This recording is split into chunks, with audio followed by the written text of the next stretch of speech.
We all have to be objective, but we all are an individual self, person, human. So we have to balance these points of views. When the object takes the reign, then I am saying that leads to the pitfalls of objectivity. There are people who don't do anything for their own benefit, but they're doing a lot of things and they're like, hey, I've objectively won. I've gotten the woman. I've gotten the money. I've gotten all the things that all of the people want. Are you happy? I don't even care about being happy. It's not about me being happy. I don't pay attention to me. I'm getting the objectively good things. People do that. People do say, this thing is outside of me. It is accepted by a lot of other people as being desirable and therefore valuable. And now I am getting that thing. We'll set the tone. I wanted to bring up a little snippet of what we talked about last week to kind of like bring in, how this thought, I wouldn't say came into my mind, but how I discovered that I wanted to give a little more focus to it. And I kind of wanted to get your feedback and go back and forth on my insights, so kind of from the reading piece and some from what Jung presents about extroversion and introversion. So I'll just run back with a little bit of what we talked about last week regarding the topic. Cool? All right. Sounds good. We're here. This cool. Because it's not, if you're unwilling to say that there are things outside of your body that we can both see and that we both can't change, and that has to be accepted as the natural world. If you're like, nope, I don't believe that, I don't think that, I'm like, and we're not even using evidence anymore. Meaning I'm using evidence, what I call evidence, and you haven't agreed about what evidence is. And so I'm like, all right, well, let's move on. Let's do something else. I mean, like when you're having a conversation anymore, if you're not going to accept the language. And I don't. I get that part, Josh. But see, when we go to the evidence part, there's at least, and I'm using the framework for understanding, Jung's framework. Right. You can be objective, but what place does the object hold in your life? So, because to me, being objective, just like all encompassing, when we talked about SE versus SI, if the object is the thing that determines, then that's not the framework that I'm using either. Like, yeah, you're looking outside, you're looking at an object. He's like, oh, look at this object. We got to do this thing because this object exists. No, I am the primary. The self is the primary. The object is there. I get to choose about the object. The object doesn't determine. And there are people who are, that's TE. That's the, hey, here's this object and we must do this thing because, hey, money is out here, so we have to go get it. The job is out here, so we have to go do it. No, I don't have to do anything. They're being objective, but the object determines their choice, not their choice engaging with the object. So I think that's pretty sufficient to kind of like introduce the topic. I think for me, it was just more of a level setting, just kind of introducing the back and forth that we had. I think that was good. And that was enough clarity to people. Cool. So I did not think to set clear definitions for objectivity and subjectivity because I thought it would probably come out in the woodwork here. Because I think this is very specific to personality type and specifically Jungian personality type. Yes. And you won't get this if you're not into the cognitive functions. And if you're not into philosophy, logic, data, if you're not an analyst, it's not appealing. Yeah. That's true. I think, but I mean, when I'm saying the insight, because I don't think it's clear to people. And when I'm saying that, it's like, even when we talked about evidence, I'm not against evidence. We talk about evidence a lot. Like you need evidence to use reason. You need evidence to use logic. Evidence is a good thing, but your perception of what classifies as evidence is very important, and it is tied to type. And Jung talks about this extensively. And I haven't seen people talk about it in depth like that before. with some of the things that he says. So maybe I can bring up like a passage from Jung on we can, but then explain the passage, because he does use some really high-level thoughts sometimes. Yeah, that is true. I mean, I'll explain it as I'll go through it, so I'm not going to just let it sit there without. So I guess I'll start with just this little piece. It's talking about extroverted thinking. So let me kind of give a little context. So when I'm talking about extroversion, period. And that's really outward facing. It's an attitude. It's, looking outward. There's different ways to be extroverted. Like, it's extroverted thinking, intuition, sensation, or feeling.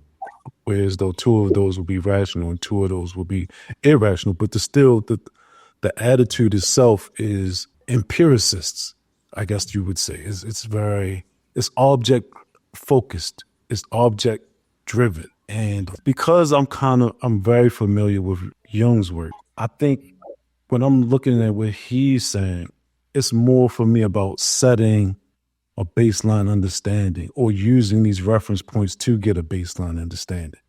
Because essentially I am using his framework as a basis for the points that I'm making.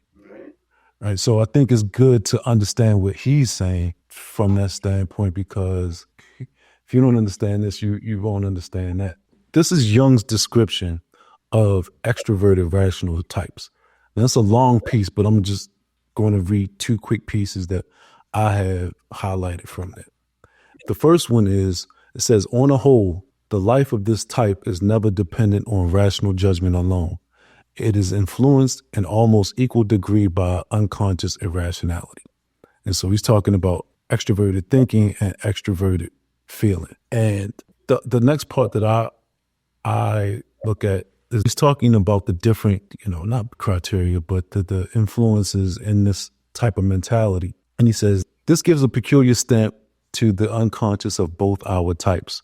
What they consciously and intentionally do accords with reason, their reason, of course, but what happens to them accords with the nature of infantile, primitive sensations and intuitions. At all events, what happens to these types is irrational from their standpoint. Then I skip a little bit more, and there's this other part that says, the rationality of both types, extroverted feeling and extroverted thinking types, is object-oriented. And this is what I mean about the objective mind piece. Object-oriented and dependent on objective data. It accords with what is collectively considered to be rational. For them, nothing is rational save what is generally considered as such. Reason, however, is in large part subjective and individual. And our types, these types that we're talking about, this part is repressed, and increasingly so as the object gains importance. So as the object, as they keep raising the object higher and higher, they're not making that connection to the self and that subjective reason, right? Both the subject and his subjective reason, therefore, in constant danger of repression.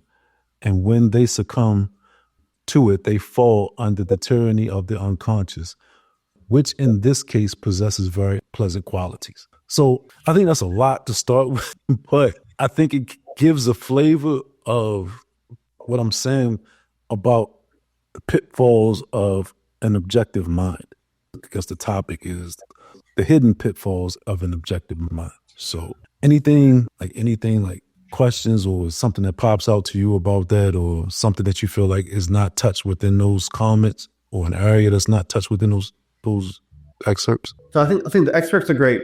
That gives that clarity of subjective versus objective, and then trying to find a way to make sure that we have disclaimers at the outset that human beings have limits. There is no such thing as absolute objectivity. There's no absolute subjectivity. We cannot pretend that bias doesn't exist, that we don't have thoughts and beliefs and values or whatever.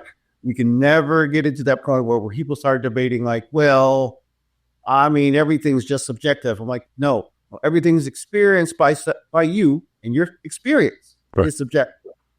That's fair. You can say that.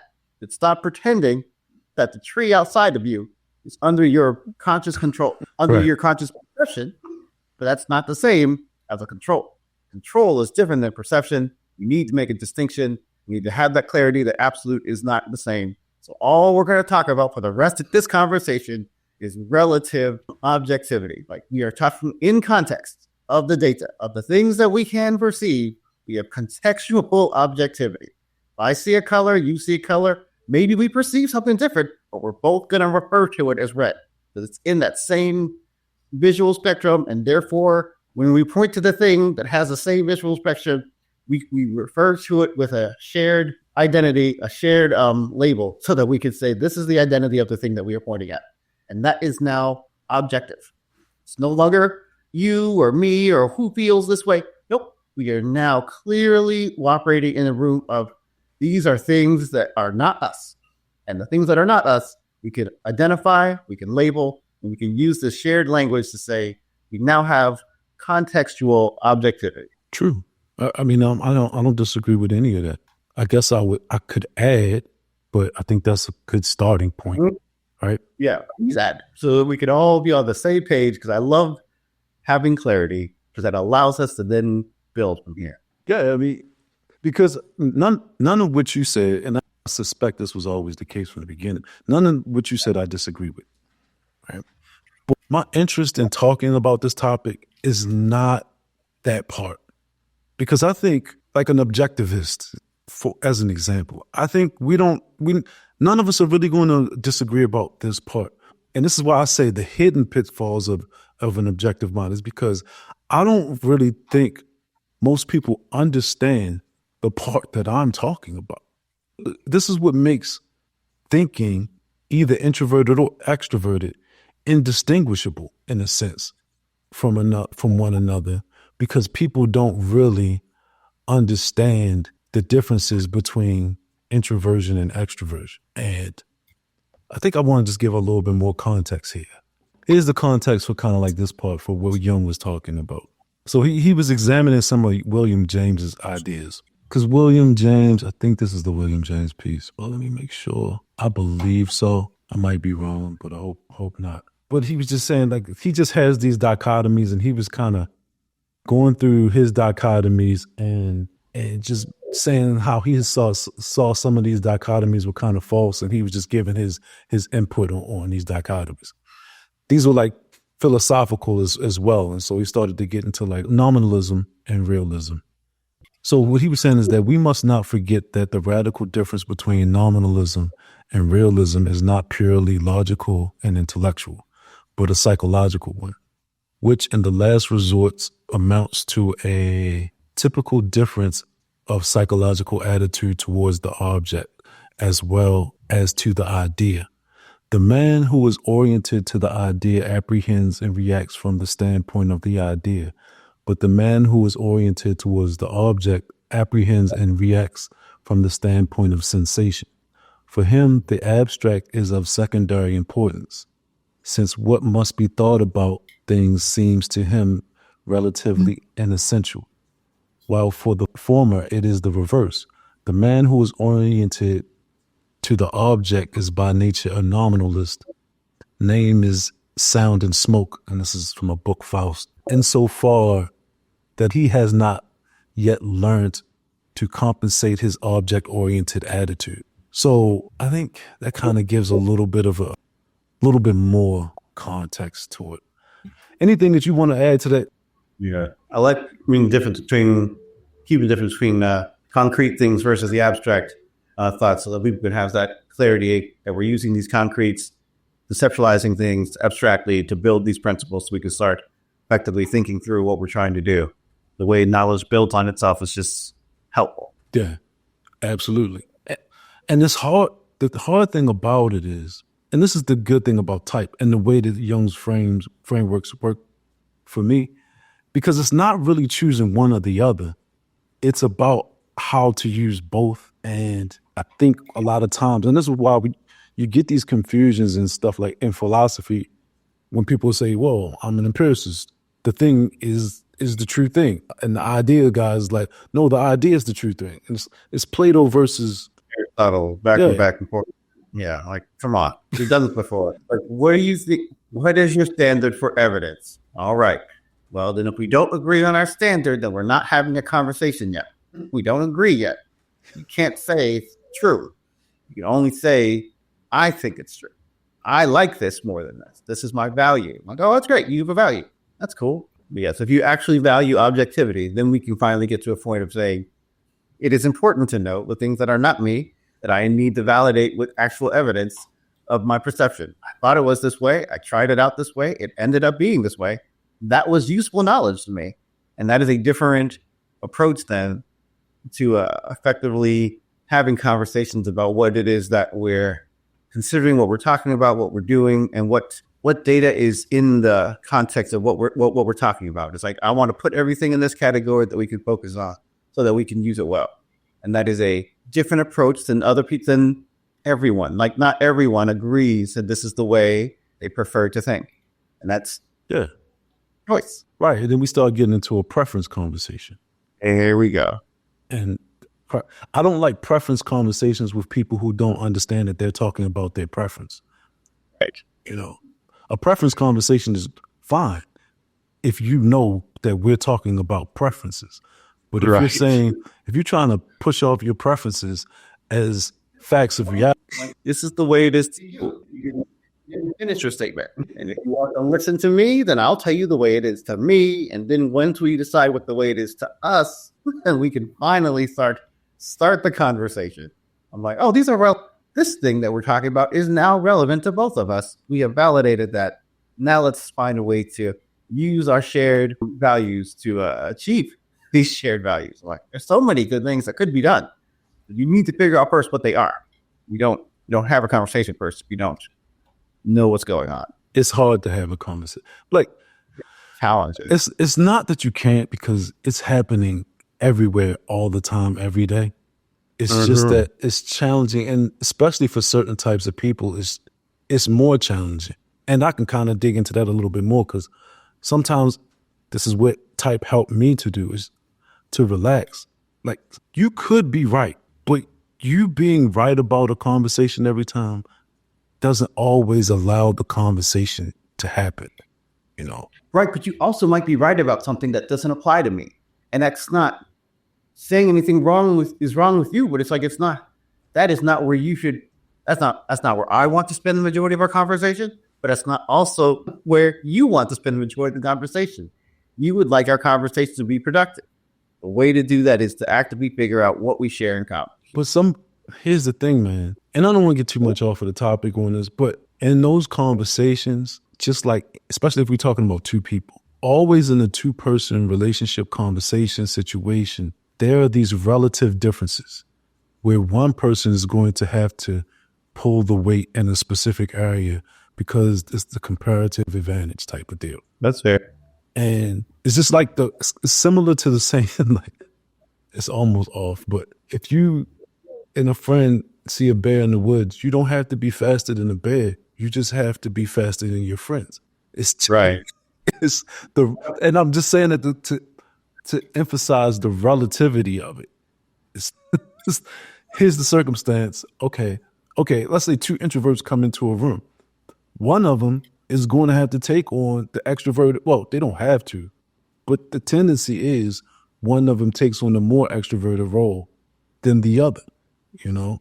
And the one who's more capable of doing it is the better one to do it, because it just works out that way. Right. Yes. People gravitate to their levels of strength, but they also not only gravitate to their areas of strength, they also, some people are more willing to do things that are, I'll say, challenging. And that's great. You know, sometimes it's just whoever goes first, and that's fine too. It doesn't have to be the strongest person all the time, but at least we have the opportunity to demonstrate our skill and our ability to facilitate conversation each time. There's not going to be a barrier there anymore.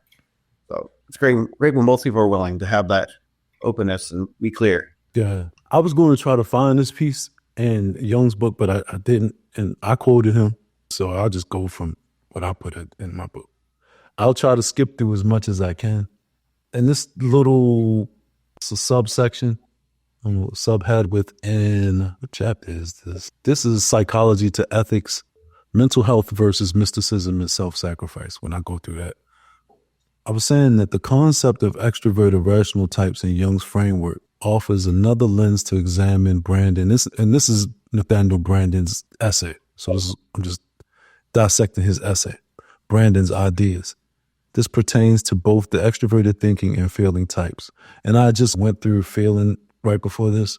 So I'm saying that we just went through that piece. And this is Jung's quote that I pulled.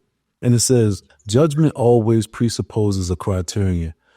For the extroverted judgment, the criterion supplied by external conditions is the valid and determining one, no matter whether it be represented directly by an objective, perceptible fact or by an objective idea.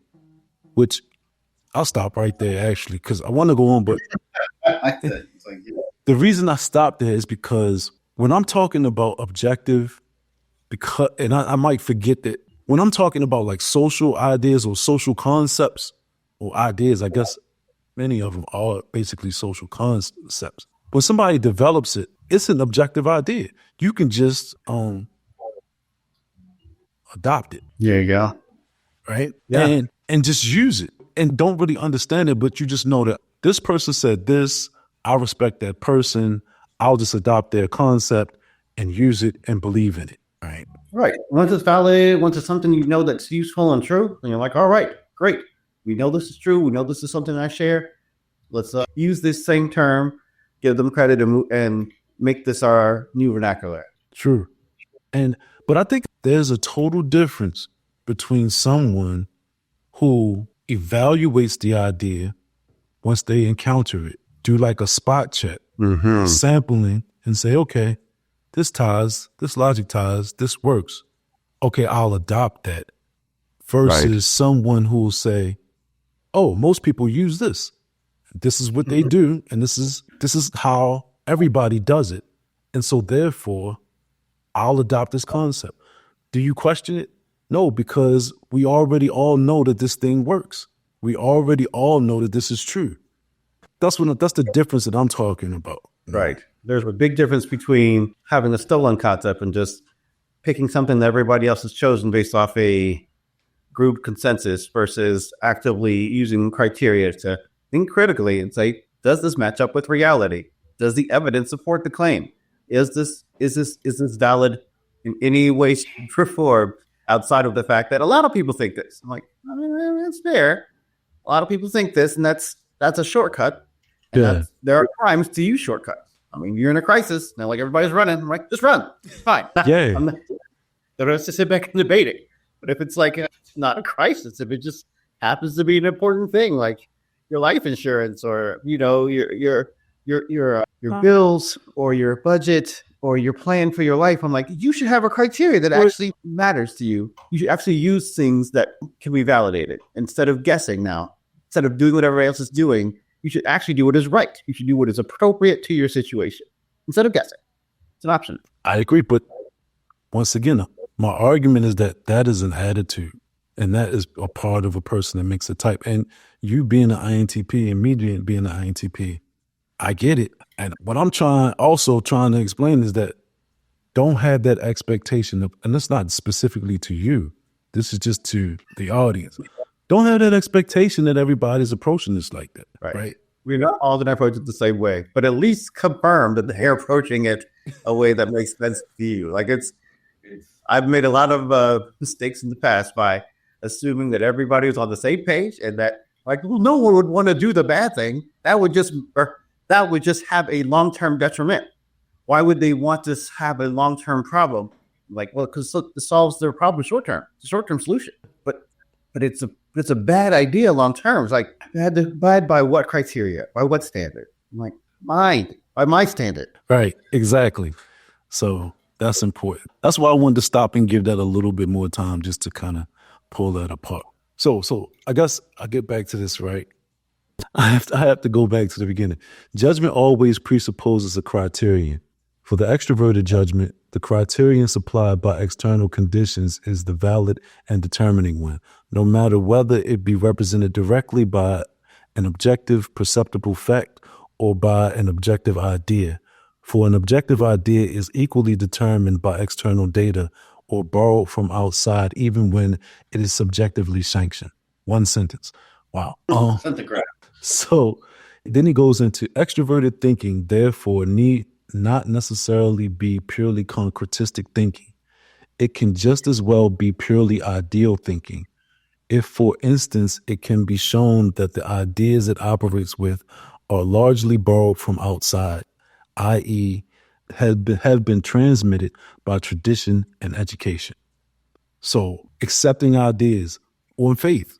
It's essentially accepting ideas on faith at the end of the day. On blind faith, yeah.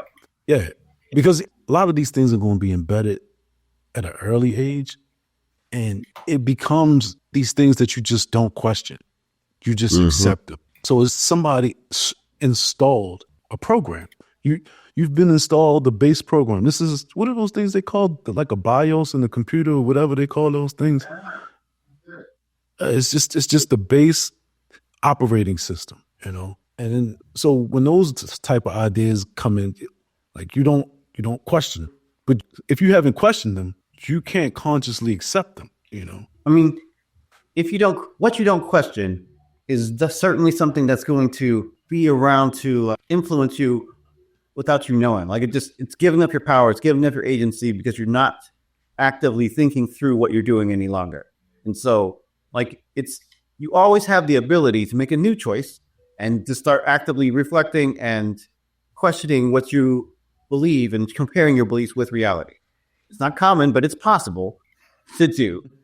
When I run up against an obstacle, when I make a mistake, when something doesn't work out the way I think it should, that's my opportunity to say, I'm getting data today. This is teaching me something. I have the opportunity to learn. And that is the time to start questioning those beliefs and saying, what did I think was going to happen? Why did I think that was going to happen? Was I taking this on blind faith? Was I just leaving blindly and just wandering around seeing what happens? Okay. Well, how did that work out for me? I'm now in this ditch. Why am I in this ditch? I did not think this would be here. Now I have clear, now I need to pivot. Now it's time to use this new data, make a new choice. And that is an opportunity people have, but that is something people have to do consciously. That's true. I'll add that it's very difficult to even perceive that you need to do this. Because when it's been transmitted by education and tradition, especially at an early age, it does not naturally occur to you that you have to think about it. Right. You're just like, this is gravity. It's there. This is how it is. Exactly. It reminds me of Game of Thrones when then they're like, well, why does this happen and why does that happen? It is known. It is known. This is the way. I'm like, yes, I agree. Traditions exist, but I had a question about why and what does it. It is known. Everyone knows this. I'm like, guys, glad we could have this deep thought together. Let's pick out a wonderful conversation. Yeah, man. So I'm continuing on. It says, so in judging whether a particular thinking is extroverted or not, we must first ask, by what criterion does it judge? Does it come from outside or is its origins subjective? So that's the difference the way that we can determine extroverted thinking from introverted thinking. That's cool. And I always want to go back and be clear that the goal of all of this particular conversation that we're having tonight is to talk about objectivity. And contextually objective things we want to make a case that they can be used in a beneficial way. When you have good data, you can then make decisions that are based on reality, and that allows you to have you can have more confidence that your decisions are going to lead to a result in reality that can be expected. And so I think it's a beneficial idea to think of objectivity in a way that is like, this is the value. The value is that you can get more predictable results. And that implies more safety and more long-term benefit. Personally, I think that's a great thing. And whether you get your ideas from a bunch of random people, from tradition, or from whatever's handed to you, or if you make them up yourself from the data you gather and make your own conclusions, I want all of that to be judged on the criterion of objectivity so that you have some attachment to reality to say, is this going to be helpful for me long term? And that is what I use to help clarify things. But I think it is my preference to effectively make those value judgments and make those decisions and make those even criteria like critical. I want to think critically for myself to make sure I have the data in my mind to be able to know what I believe and why I believe it. But yeah, there are some times people can say things and you can compare what they say with reality and they become trustworthy. I think that is the key part of all this, is that the objectivity, the contextual objectivity we have allows us to validate ideas, validate what people say, validate traditions, validate things from outside of us, and validate the things we self-generate with the clear standard. So what's interesting is you're explaining your view of objectivity. It's starting to seem that the way that I'm thinking about this is different than the way that you're thinking about it. It's not a right or wrong thing, because I think my thinking about this is highly influenced by my reading of, Jung and everything. But it seems to me that when you're thinking about objectivity, you're thinking about it in a specific way, in a very logical way, right? And because my mind has kind of been like severed with this with this framework, and I'm pulling the objective piece away from the logical piece necessarily. Which is perfect. Which is anyway, I'm trying to explain it in a way that I think that people who aren't even familiar with Jung or cognitive functions can even relate to. We can all start with the fact that reality exists. We can at least get to Aristotle's a law of identity, then great. And then we get to the point like Jung actually describes objectivity, Jung describes extroversion in this way. And these things about being outside of yourself is a clear view that like this level of extroversion it's pertinent to this category. And I think that's helpful to have that idea of what we're talking about, to say when we say extroverted, we're specifically talking about those things that are coming from outside the individual. Right. Exactly. Outside. Engaging in the outside. Yep. And that I want to skip, and my mind is like jumping from place to place to place, but I'm going to just stick with this right here because I think it'll speak to kind of like what the differences that I'm thinking about right now. Category we're trying to put it in. Cool. So the next part after that quote I go on to say, while one might assume the extroverted thinking type, with their focus on objectivity and logic, suggest an alignment with objectivist reason, what we witness in the thinking of this type is not one that is consciously introspective and individualistic, as Brandon advocates. And so I'm just, Brandon presents his idea of what a healthy mind does and how it works. And so I'm just referencing what he's indicating. And so I say, instead, Jung's extroverted thinking type employs an attitude towards thinking that conforms to prevailing standards, making them likely to accept self-sacrificing traditional views of morality, precisely due to wide and popular acceptance of those views. So I kind of got to just say this particular chapter, because it's about mental health, mysticism, and self-sacrifice, is speaking towards morality directly and the health of a mind that has certain orientations. And I'm essentially tying those orientations that he's saying to the differences in introversion and extroversion. But I'm not saying it's neither here nor there. It's just kind of giving the context for why some of the stuff that I'm saying in this one part. When I'm talking about like self-sacrificing, like you could think about self-sacrificing in two different ways. I'll just introduce this, right?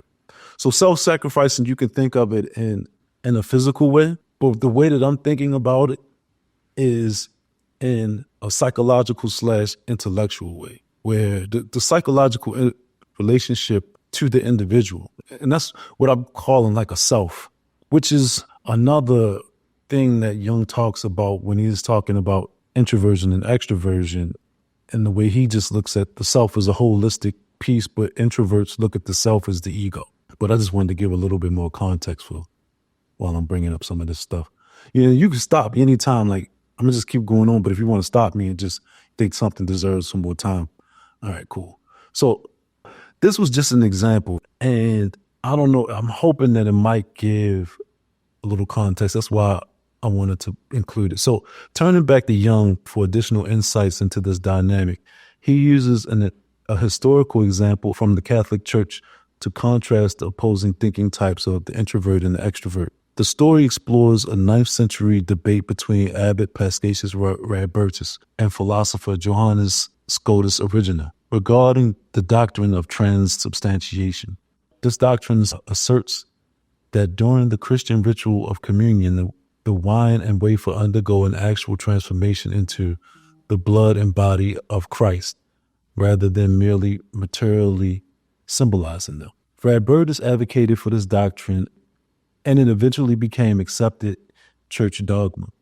Scotus Erigena, on the other hand, held a rationalistic view that communion was a symbolic commemoration of Jesus' Last Supper with his disciples, and not a miraculous transformation. The story discusses how these opposing viewpoints reflect broader psychological orientations. Radbertus's view aligns with extroverted, concrete thinking that was in tune with the desires of the society of his time, whereas Erigena represents introverted, rational thinking. The story considers both perspectives valuable for their contributions to the religious and intellectual life of their era. However, Jung concludes from this debate, quote, "What we may learn from this example is that the thinking of the introvert is incommensurable with the thinking of the extrovert, since the two forms of thinking as regards their determinants are wholly and fundamentally different.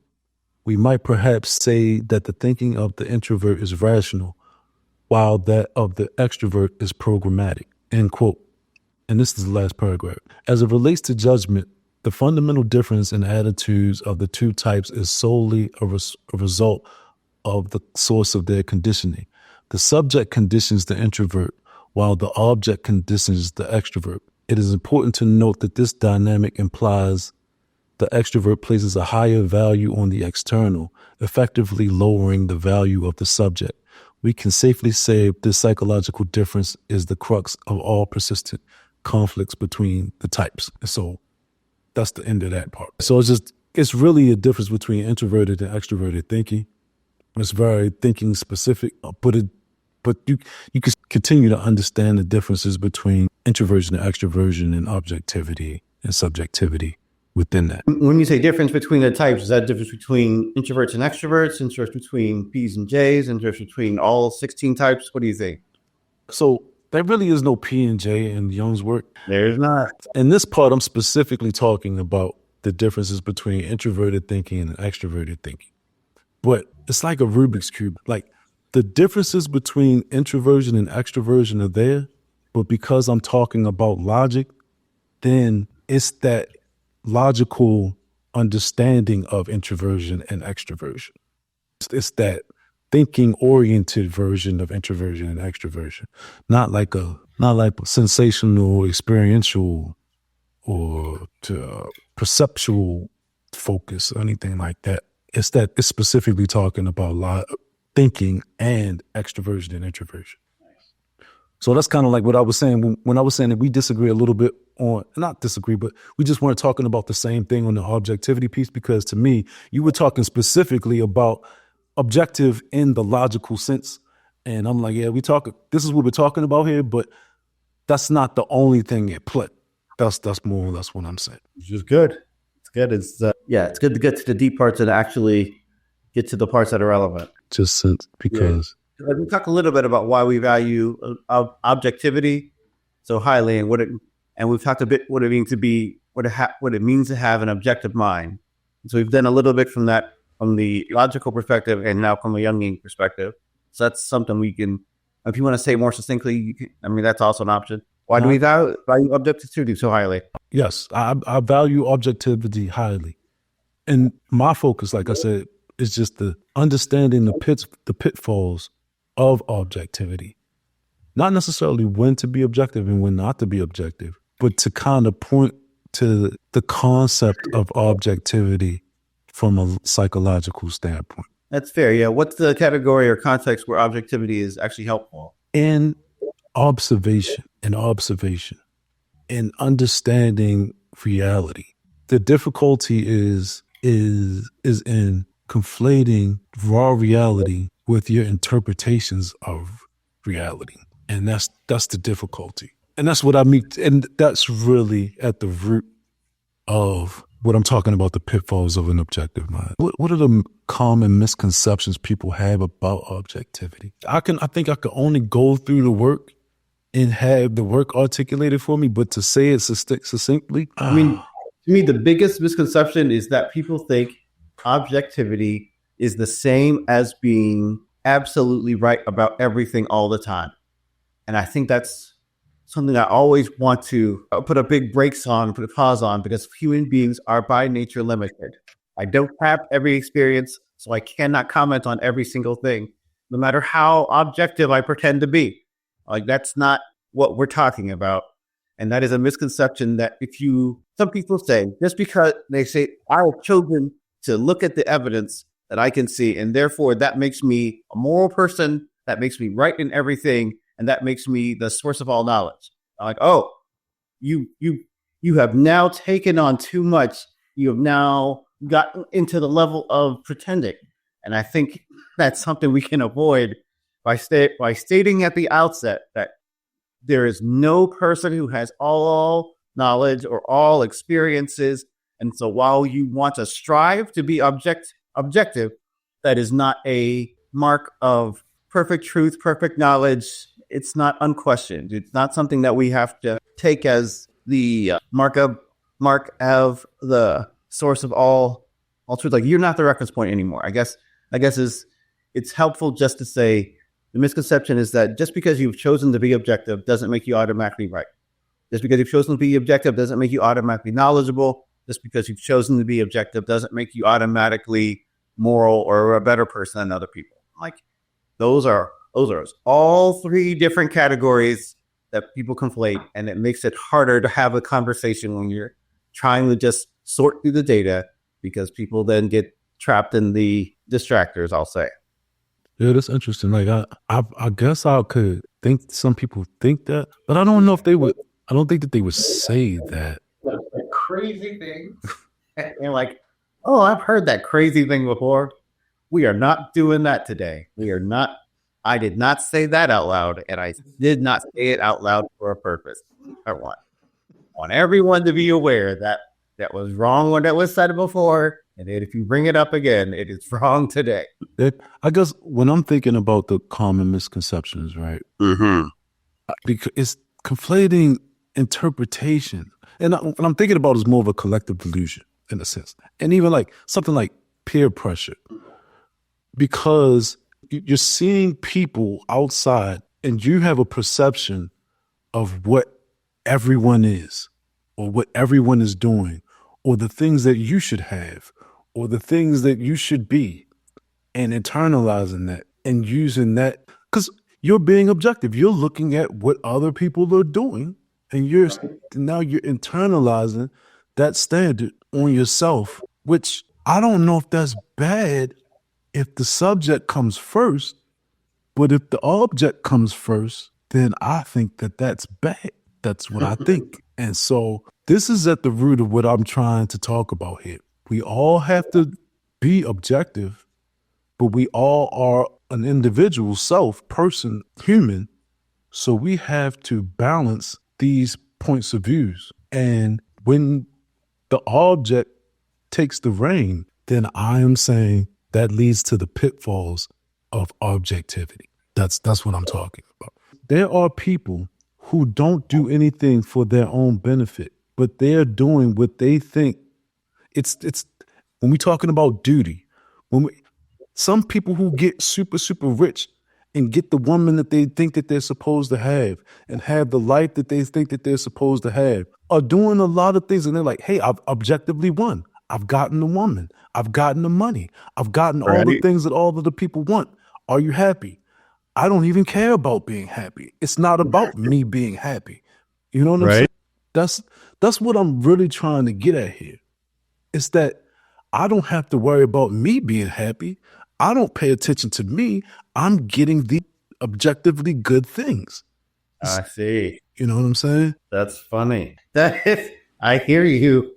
You're right. People do that. People do say, this thing is outside of me. It is accepted by a lot of other people as being desirable and therefore valuable. And now I am getting that thing. I'm pursuing that thing. Anything I do in pursuit of that thing is now right. Yeah. And you compare it with reality and how doing things in reality is necessary to actually both keep yourself alive and add to society, meaning like, I need you to produce something I need so that we can trade. If it's like, oh, those aren't related, that can be abused. You are now setting yourself up for not just failure, but a very, very sad time. Hold up. Explain that to me again, because the way that I'm thinking about it, there are people that are high producers because they're so object oriented. Right. And I don't necessarily, I think they're very in tune. And I don't know if how much is about the trading piece it is. It's just that they're just very in tune with objective value. They know that, hey, this person needs a thing, and I'm going to supply that. This is how I got rich. People needed things and I made the things, and I think that there are a lot of people who are very in tune to that mentality. So I just wanted you to kind of just explain what you were saying again on that. Fair enough. I hear what you're saying. And yes, being focused on the object. Some people who are just all about that money. I'm running after that money. I'm going to go ahead and get money. I'm like, all right, that's great. And there are ways to do that are helpful. Like you said, there are people out there who are producing good things because they're getting money by finding what people need and doing that. But, crime exists. And so there are people outside of that right way of doing things, and there are people doing things in a wrong way. And then it's like, oh, well, now that's actively detrimental. I would like to reduce the amount of detriment and encourage people to focus on the more sustainable, moral, long-term ways. But yes, crime does exist. People do terrible things, and there are people out there who are just getting money by actively robbing and killing. Yeah, I mean, it's almost neither here nor there. I mean, and I hear what you're saying, and I know that it's going to be there. It'll be relatively more or relatively less, but it's never going to be zero. So I get that part. Anyway, yeah. And in the one mind, I don't know why in my mind, every time I'm thinking about this mentality, just this mentality in period, I always think about Xerxes from 300, right? Because it's just like, got the rubies and the diamonds and the gold and all of these different things. And I think my understanding of what Jung talks about, how this mentality is an older mentality, it's a primitive mentality, is the object-oriented mentality. I just think that, oh man, humans are coming away from that, from just saying, I've got the gold, I've got the ruby, I've got the woman, I've got the elephants, I've got the yaks. And it's like, well, which humans do you think are coming away from that? I think civilized humans, but I think that's too generalist. I think civilizations are a result of people developing beyond that mentality. Yes. I think that's the key part, is that not every human being progresses at the same level or progresses to the same level in society. And I think as long as you are in crisis mode and, you don't have the Maslow's hierarchy, you're focusing on level one, you're just trying to subsistence. Like, you're focused on subsistence. Object orientation is where you want to be. Yes, find your next piece of bread, find your next piece of shelter, get your water, get some sort of safety, get it together. Yes. Right. But over time, meaning like as societies develop and hopefully as people develop, they get to become more productive enough to cover their basic needs, to start having more self-reflection, to say it's not just about chasing objects by any means necessary. What would be a way to create more sustainable systems, to make sure the needs are covered, to make sure wants and actual values are promoted? We start building this whole idea of a civilization where people are looking for a more long-term goal, a more long-range decision. Oh, I'll present this idea, because I think it's too long for me to go through from Jung. Basically, his position is more that the old world was cruel. With the Greeks, that world was like, look, you get it how you get it, and this is very individualistic culture. And his argument is Christianity brought about collective culture, right? And whereas the needs of more people were fulfilled much better by the collective culture than the ancient Grecian culture, whereas though you just had basically kind of like masters and slaves. It's pretty much what he's saying. But he was saying that because of that, individualism has declined because the individual has to sacrifice. His argument, it's not mine, but the individual has to give up something for that culture to exist. The individual can't be everything that he wants to be or all that they want to be for there to be a collective culture. That was his argument. And I actually do agree with the way he presented it, because there is some type of, there's a hit that individuals are going to have to take to be in the culture, to be in the civilization. It's just a trade-off. That's just how there you go. So I agree with that part. So I just wanted to pop this one thing. This is a small piece, and this is from Jung's definitions of concretism. So basically the way he thinks about extroverted thinking is like, as I read the last time, was that it could be concretistic thinking or ideal thinking. And this is just talking about the concretistic thinking piece, which he relates to the older type of mind.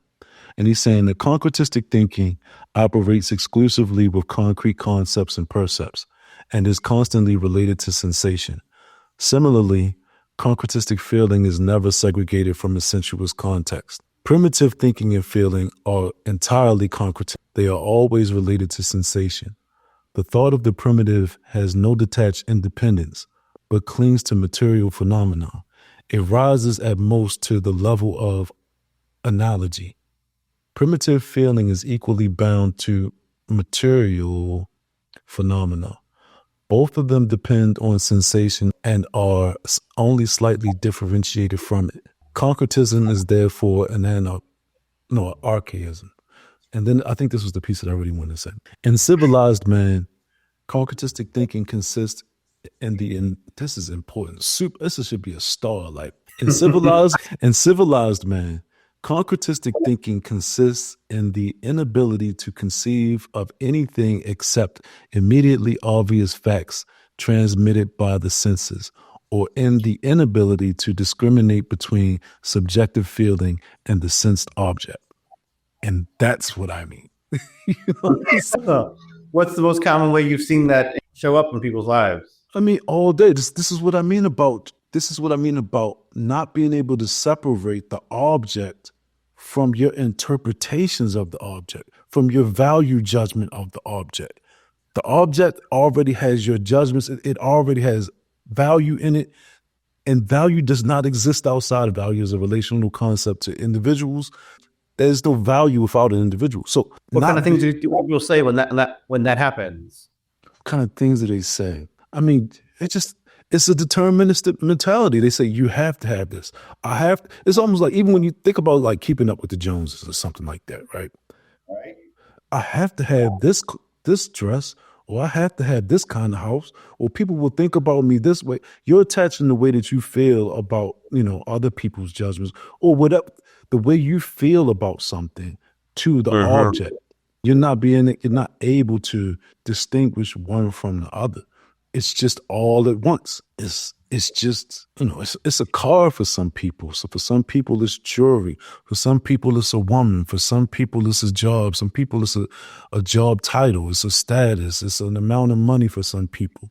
And they just can't distinguish. Like some people say, I just need to make $1 million. Like I've heard of people taking $1 million contract that's worse for them net dollar-wise, like after taxes and their financial situation, but they just needed that $1 million threshold because that was something that that's just something that they had to have. Yes. I've always wanted it. I had to have it. Like, I don't know that you need to. What do you need it for? I always had to have it. It was what I've always dreamed of. Why? Well, I heard it growing up, and this was what there you go. Yeah. You didn't evaluate this first, what you actually needed. That would have taken math. You could have done math. And I mean, there's nothing wrong. Once again, there's nothing wrong with wanting a thing, right? But that's a total lack of self-awareness. thoughts. That's just like, I like things. Like, you're allowed to have values. You made a conclusion about a actual new thing that you didn't have evidence for. That was avoidable. That is an avoidable mistake. Wow. I think I can leave that one right there. Because I'm looking at the next question. I'm like, oh man, it kind of leads right into the next question. All right, let's do it.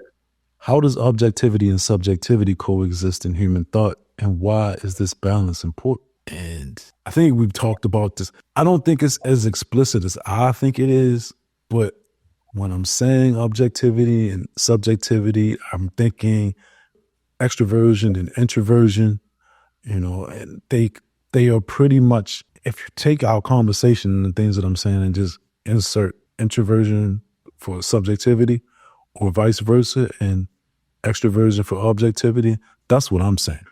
That's the point that I'm saying. What do you got any thoughts on that? Because I got one thing I want to read based on that specific piece right there. I mean, from a Jungian perspective, that lines up.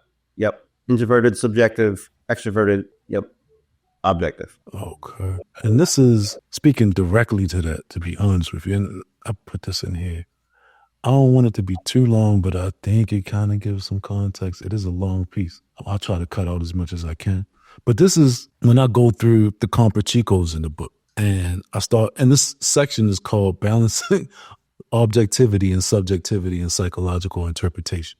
So it's directly related to the question. And so I start off saying the piece before this, the section before this is really examining, I have to give a little preface. It's about the mind being tabula rasa and how Rand looks at the mind being tabula rasa and Jung takes a similar position to Kant in saying that the mind can't be tabula rasa, right? And so that's the premise, that's the preface for what's going on and what I'm talking about in this little section. So I'm saying when examining Rand and Jung's different perspectives on the human mind, it becomes clear that the root of their disagreement lies not in the facts they consider, but in the interpretive lenses they each apply, which I'm talking about those lenses once again. So I say the word objective, as defined in Webster's dictionary, means expressing or dealing with facts or conditions as perceived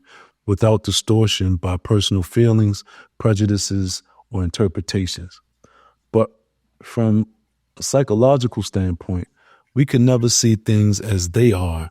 We can only see things as we are, right? Right. And like I said, stop me if you said what? Yeah, everything's got bias. It's all through our filter. Right, exactly. So according to Jung, our observations and perceptions of objects necessarily build subjectivity. The ability to see things purely objectively is impossible, and one must understand that both objective and subjective processes are at play in our observations and communication of any idea.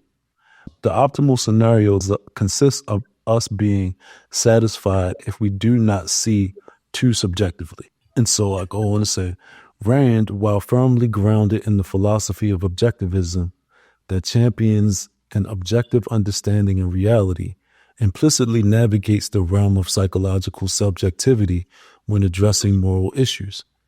Within this framework, individuals do not just see scientific conclusions as detached objective truths, but integrate them into a rational, value-oriented life as tools for individual betterment. This perspective recognizes the essential role of objective reality while highlighting the individual's agency and applying rational principles for personal and moral growth. Conversely, Jung, operating within the realm of psychiatry, adheres more strictly to an objective scientific stance, treating inherent cognitive structures as given. This approach aligns with his profession's requirements, where the clear distinction between scientific observation and moral judgment is crucial for maintaining professional integrity and credibility. The divergence between objective and subjective viewpoints is not merely academic. It has significant implications for our understanding of human cognition and subsequently ethical decision-making. Specifically, The way we acquire and process knowledge shapes not only our understanding of the world, but also our moral and ethical interpretations. So once again, you know, my book is about ethics, and it's what I'm talking about is specifically, it's geared around ethics, which is morality and ethics are foundational principles of what I look at it as. And so it can be interpreted a little bit differently when we're talking about things like preferences and outside of moral realms. But to me, these are just things that are at the root for me. And I just give an example of, I think examples are good, so I might just give people this in case they don't have it. So intellectually and realistically, the value of matter is determined in relation to a subject, underscoring the subjective nature of value assessment. This principle highlights that an observing individual or an actual human assesses the importance or worth of matter based on its relevance or utility to their unique experiences, choices, and agency. For example, quote unquote, people can perceive the development of a new pharmaceutical drug as a significant scientific breakthrough with immense objective value. However, its true value becomes subjective when considering its utility to actual humans. For a patient suffering from a disease that the drug can treat effectively, it represents a life-changing or even life-saving advancement. Conversely, for someone without that specific health condition, the same drug holds little to no personal utility, despite its scientific significance. Right. So, yeah.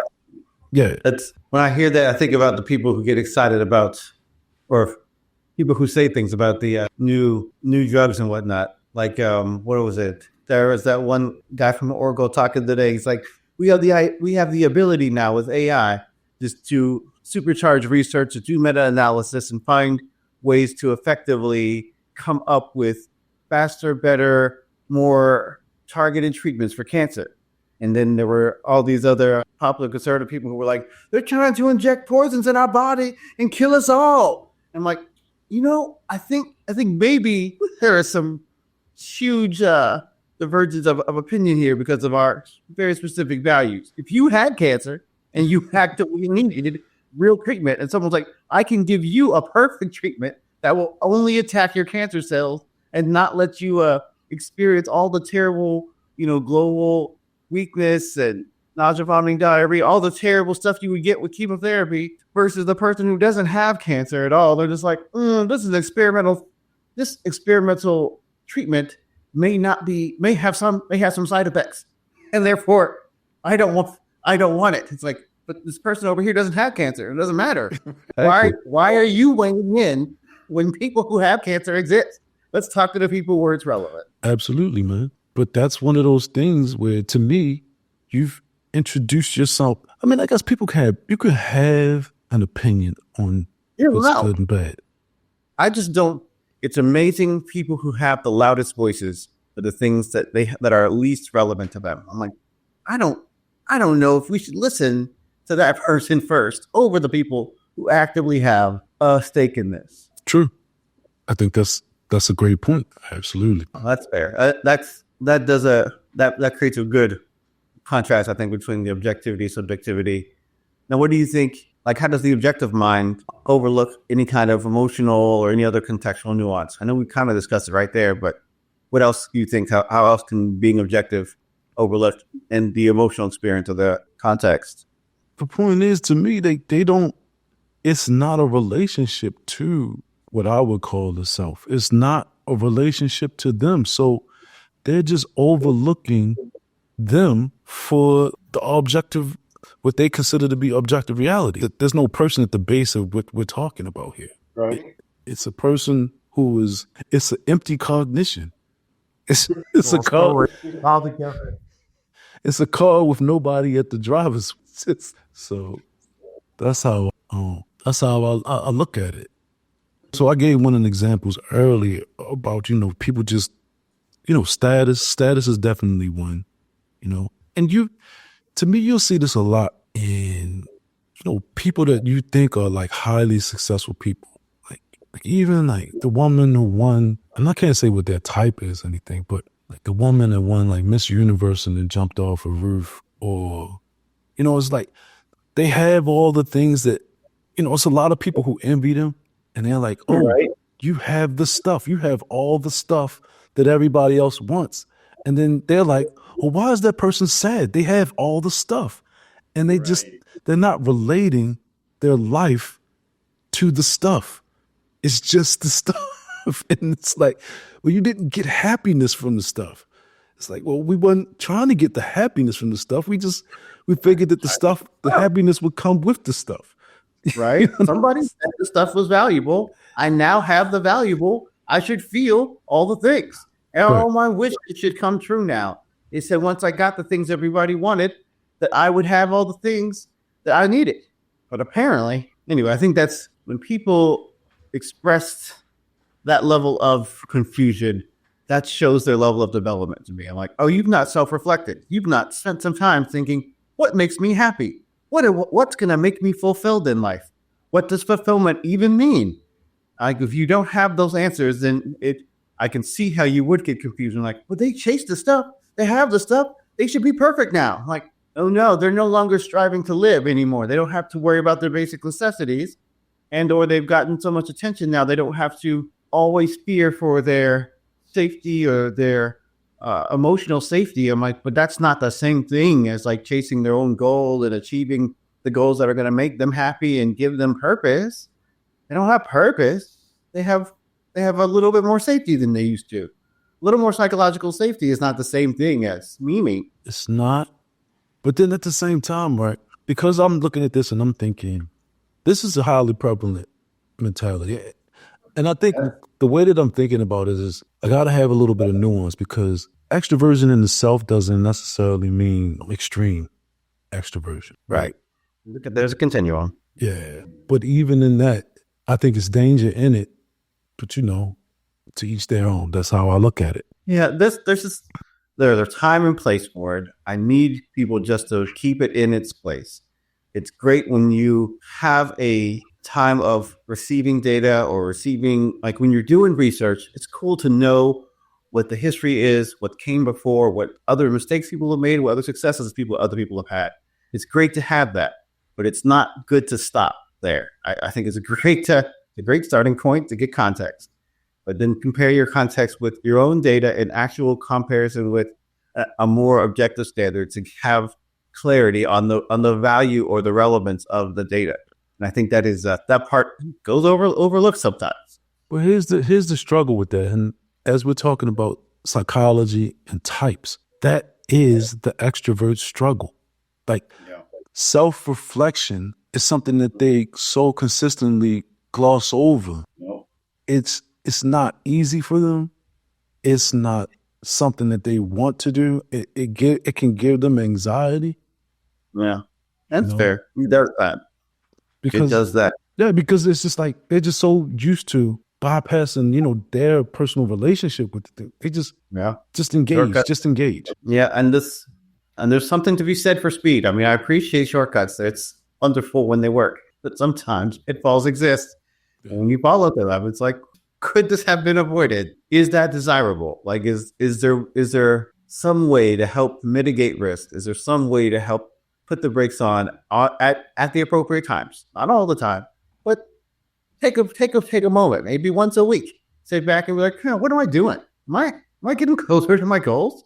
Do I have goals? Are those goals I chose? Should they be my goals? See, that's the thing, right? That's interesting that you say it like that, because I think that I can think of extroverted people, definitely, who have goals, and they are very good about achieving those goals. Mm-hmm. But I don't know that those goals are their goal. There you go. They're going for the objective good. They're going for the collective good. Mm-hmm. Like there are people who, this is what I'm saying is, I wish I could pull up the clip. I don't know. You don't follow sports a lot, but and I don't really follow Stephen A. Smith. Right? I'm trying to use him as an example right now. And Stephen A. Smith is a terrific example of what I'm talking about. Like, all right, he went the Democrat route.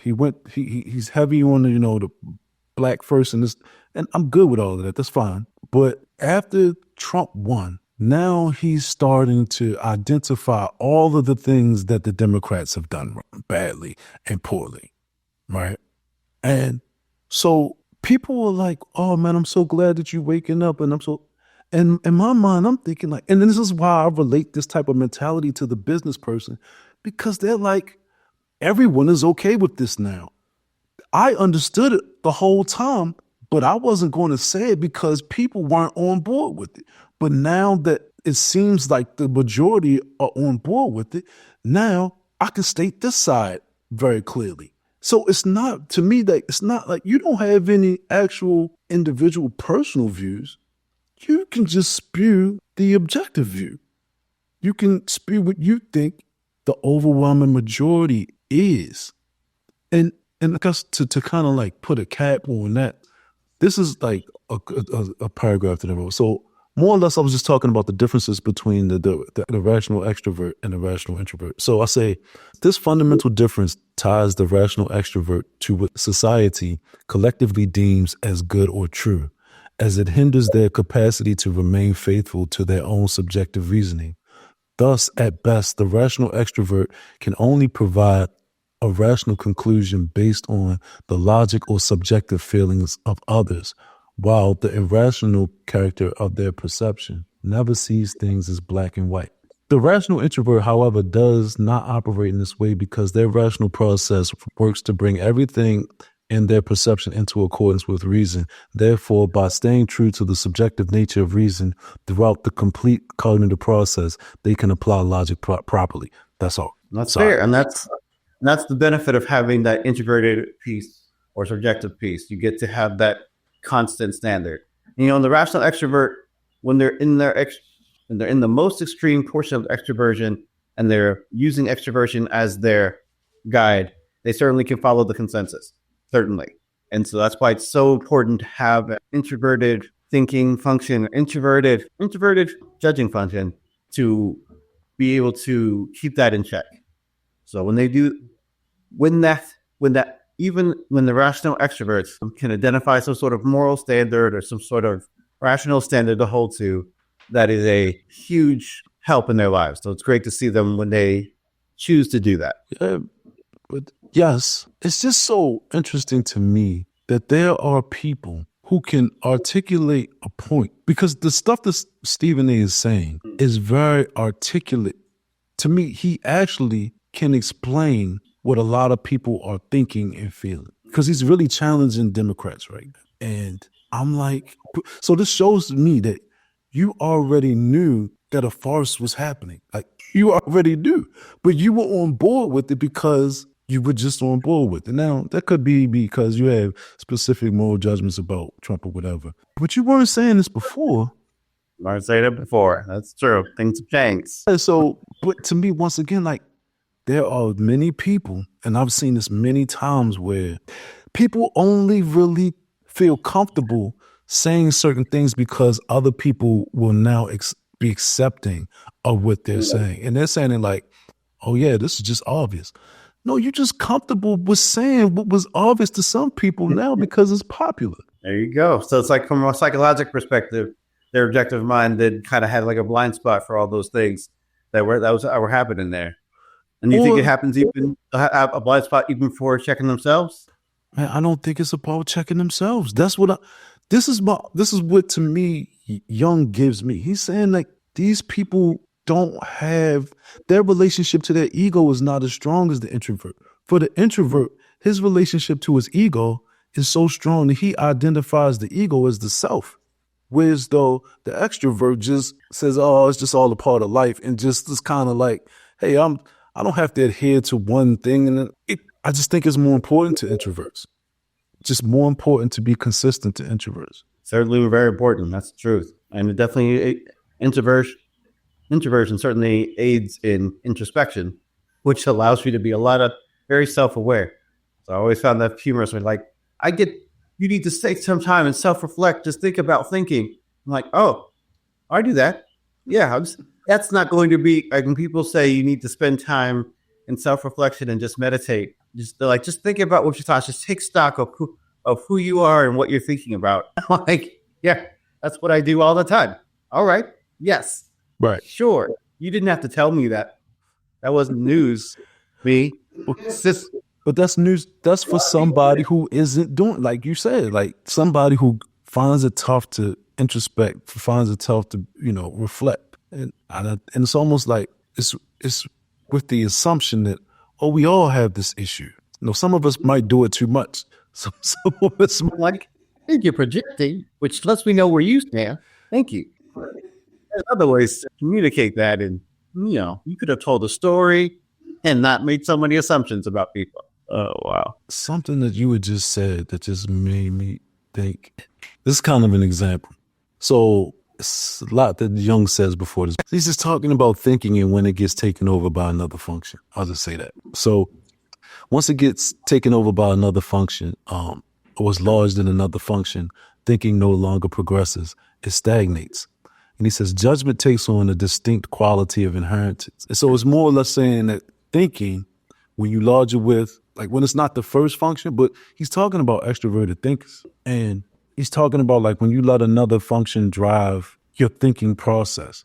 But at its core, like extroverted thinking is already concretistic. It's already, extroverted is already either ideal or conscious. Yeah, they can't necessarily, it's already lodged together with another function in a sense. So he says, judgment takes on a distinct quality of inheritance.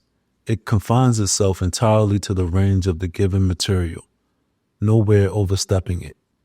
It is satisfied with more or less abstract statements which do not impart any value to the material that is not already inherent in it. Such judgments are always oriented to the object, and they affirm nothing more about an experience than its objective and intrinsic meaning. We may easily observe this type of thinking in people who cannot refrain from tacking on to another impression or experience some rational and doubtless very valid remark, which in no way ventures beyond the charmed circle of the objective datum. At bottom, a remark merely says, I have understood it because afterwards I can think it.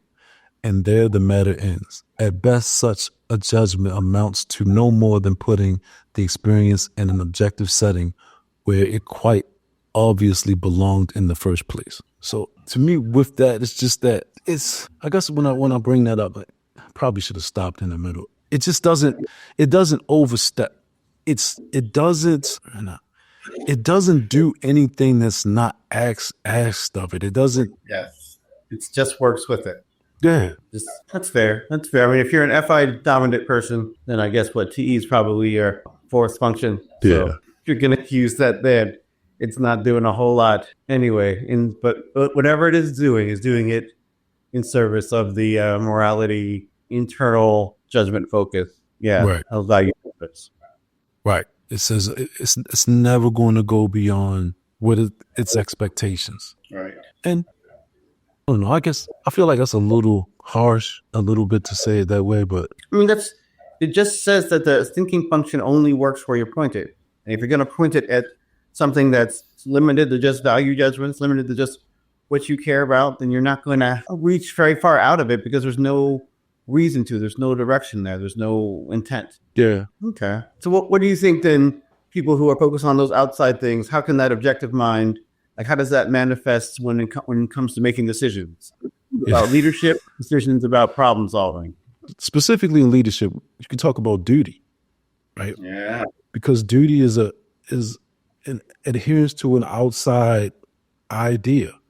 So immediately that's the connection right there. Whereas even with the whole duty piece, and I'm not going to pull it up directly, is just that when I was talking about duty and causality, that essay that Rand did, she was bringing it up that there are people who aren't necessarily upset that they didn't achieve their goals, but they're upset that they didn't fulfill their duty.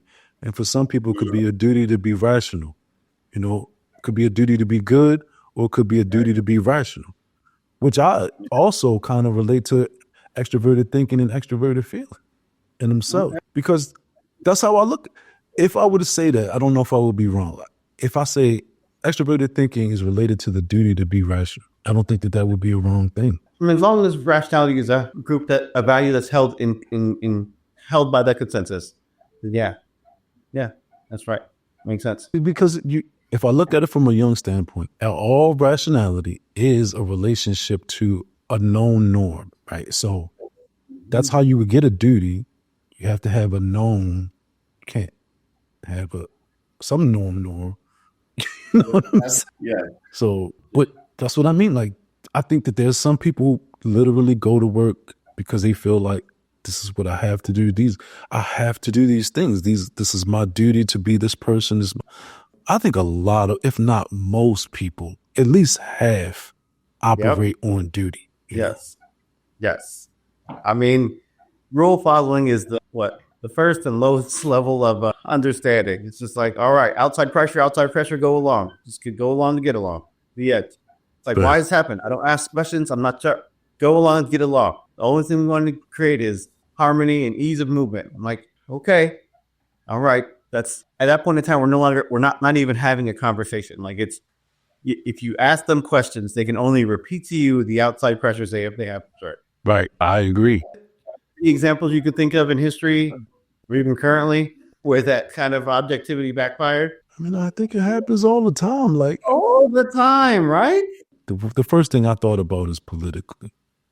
But it might not be the same kind of objectivity that most people would identify with. Like, because I think a lot of the quote unquote wokeness that we've seen is just people who don't really believe the stuff that they're agreeing with, but they're just saying like, well, it looks like everybody else is, having these issues. So I just want to be kind. I just want to be accepting, And, I've heard that being nice is nice.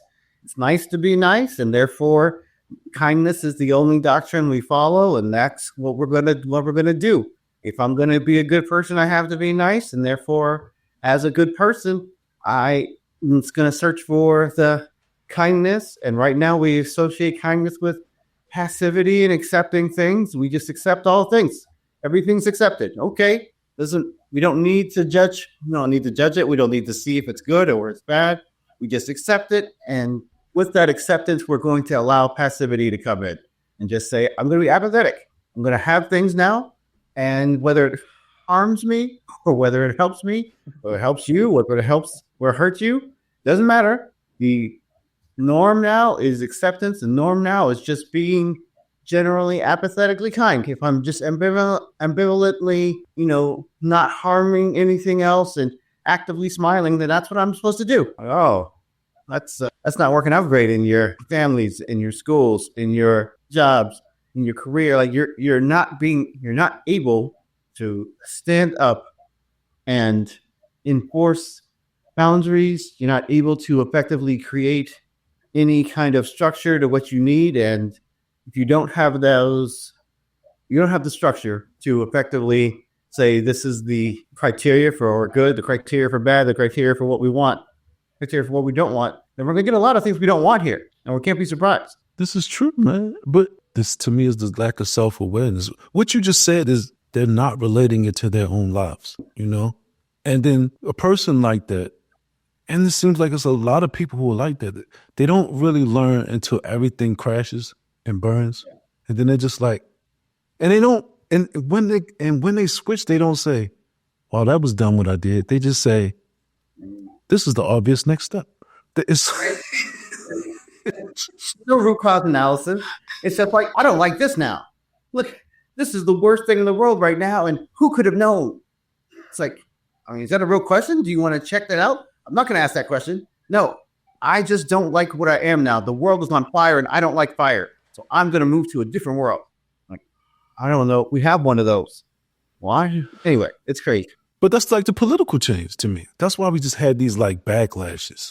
Because these people they're not really actively thinking they kind of accepting it. What I wanted to say also was like acceptance is happening so fast within a moment because you are trying to create a rapport, connection with people sometimes actively. Sometimes it gets away from you. So it's a very push and pull, tug of war type of thing. It doesn't have to be tug of war, but it's very push and pull, But yeah, without relating things to yourself, it just makes you dumb because at some point in time, your instinct is going to kick in because just like you may not understand, but your unconscious or subconscious self is going to be like, hey, we can't survive this. Right. This right. It's not good for our survival. Right. But you would hope that somebody could see that before it happens, but that's just not the way it works. And that would require a skill set.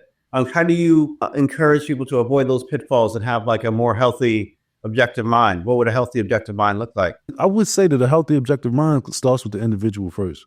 Now, me accepting type, what I'm essentially saying is that the types say that isn't the case. Mm-hmm. And if I accept type, then I'm saying that there are people who aren't going to have that perspective. But everybody has the opportunity to create more balance between their cognitive functions. And if they were going to get to a point of having a more functional mind, what do you think? Like, what is a healthy objective mind? What is its relation to self-reflection, humility, that kind of like rational approach?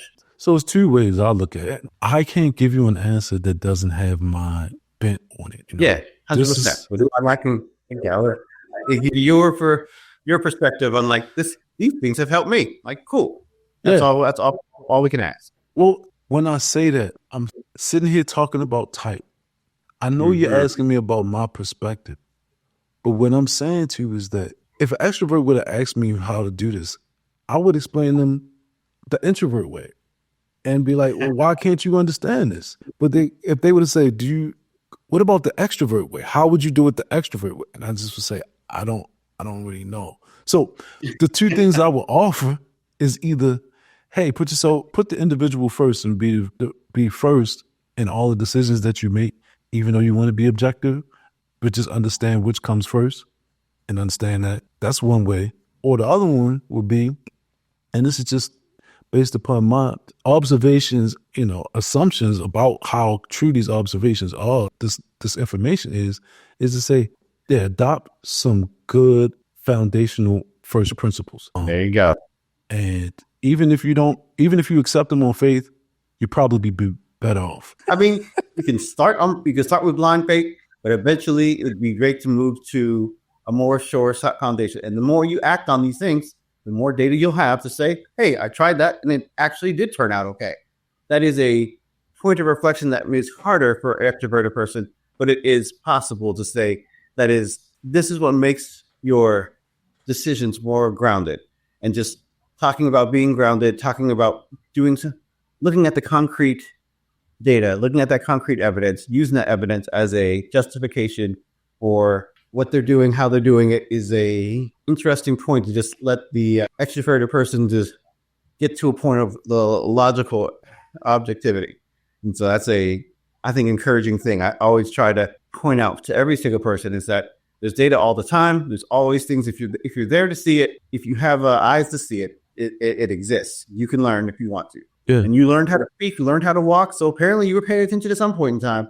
There are ways you learn just through modeling. In that same sense, if they model the right core principles, they can at least make some progress to create some more balance in their mind between just blindly following and spending all the time in self-reflection. They don't have to fall on either side of the ditch. They get to stay in a balanced way. Yeah, I mean, that's, in my opinion, because I don't believe types change after a certain period of time, I think that's the best that you could hope for. I mean, that's what I'm looking for. I want their strength. I want them to do what they're doing to where they are so good at what they're doing that we can depend on them for that, so that they can use that strength to compensate for all the other weaknesses. I need people to push things forward. I need people to be action oriented. I need people to be able to follow directions. I need people to be able to actively know what to do, like develop skills. So, yeah.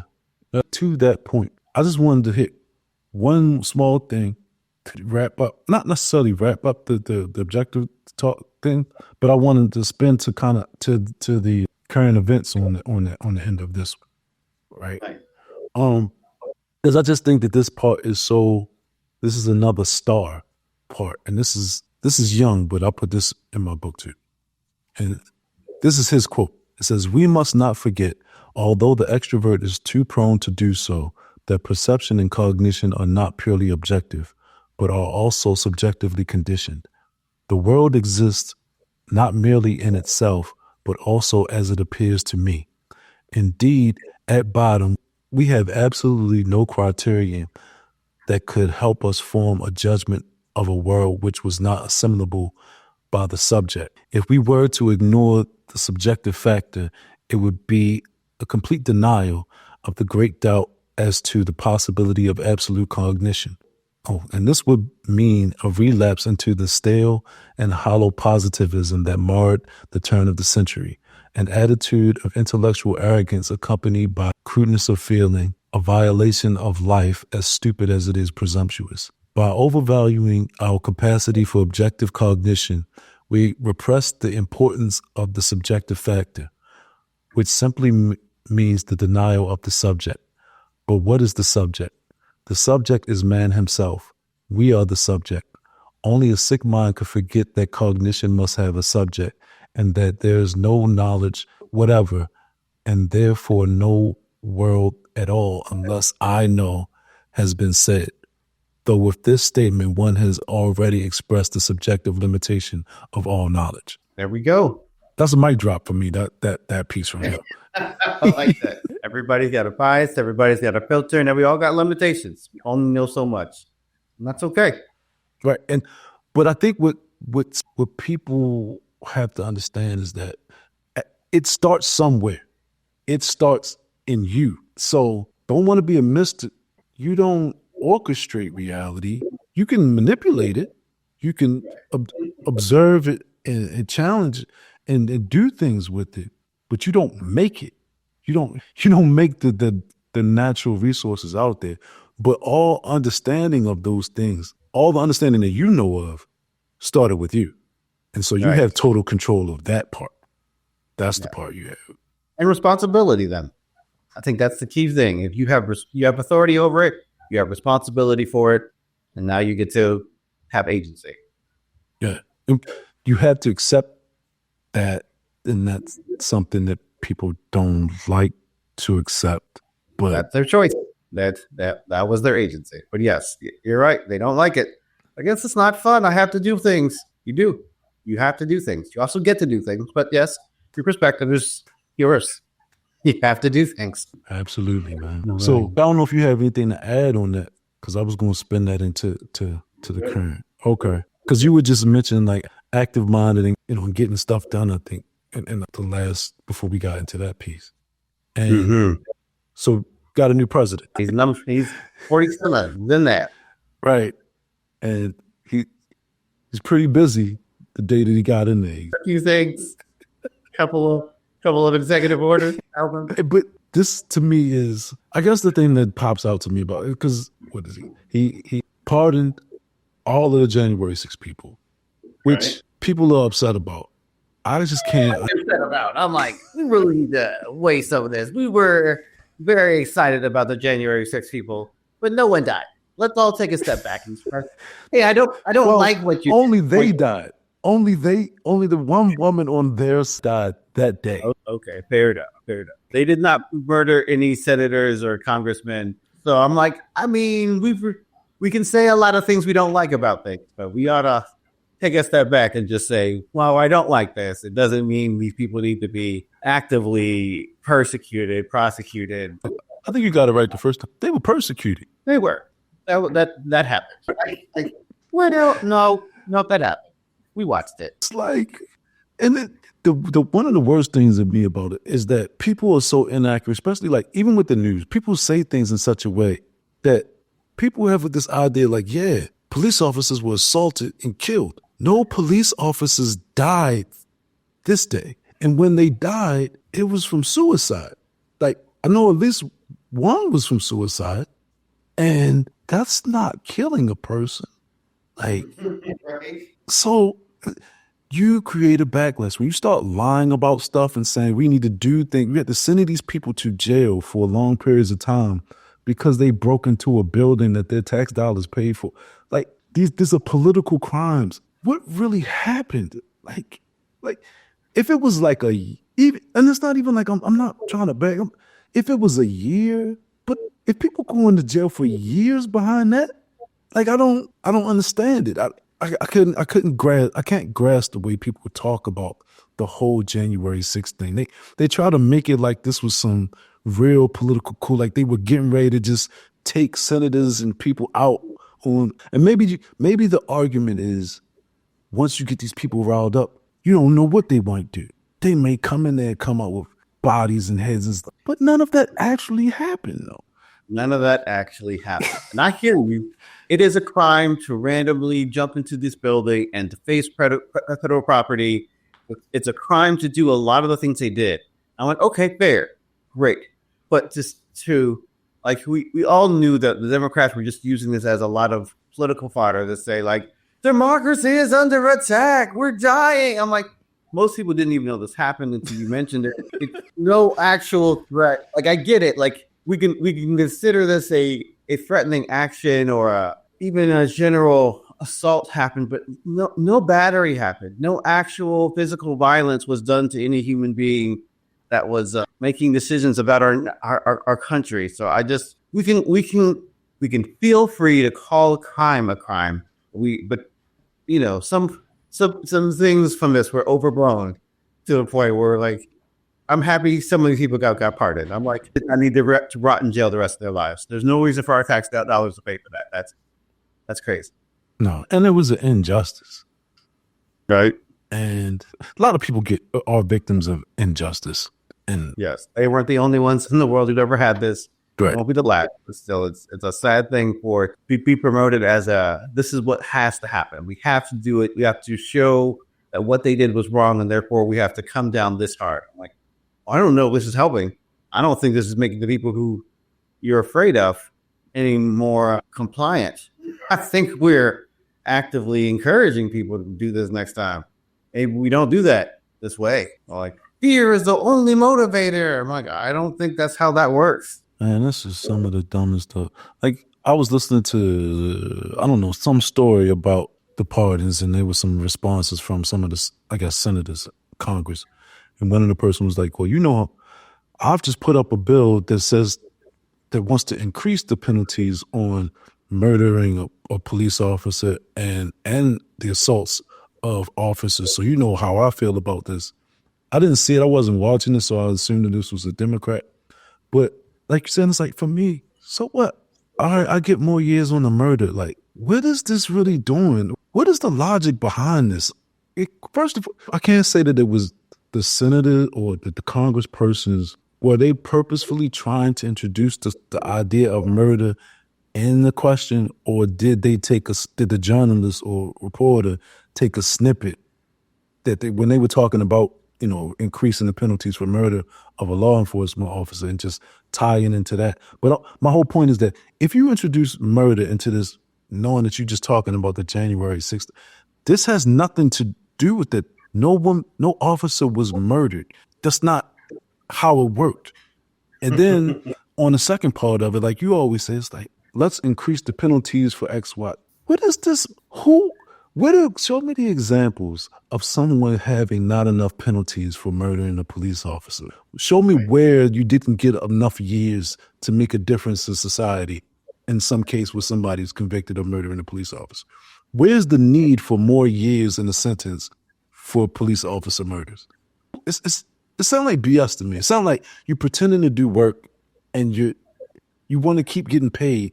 This is not work. This is not nothing. It's not anything real, but I think that's because you and I don't have that same value set. Like, there are people who only think in terms of punishment. Like, that is the main focus of their lives. Like, it's the thing that motivates them to get out of bed in the morning. It's the thing that motivates them to go to work. It's the thing that motivates them to be quote unquote good people.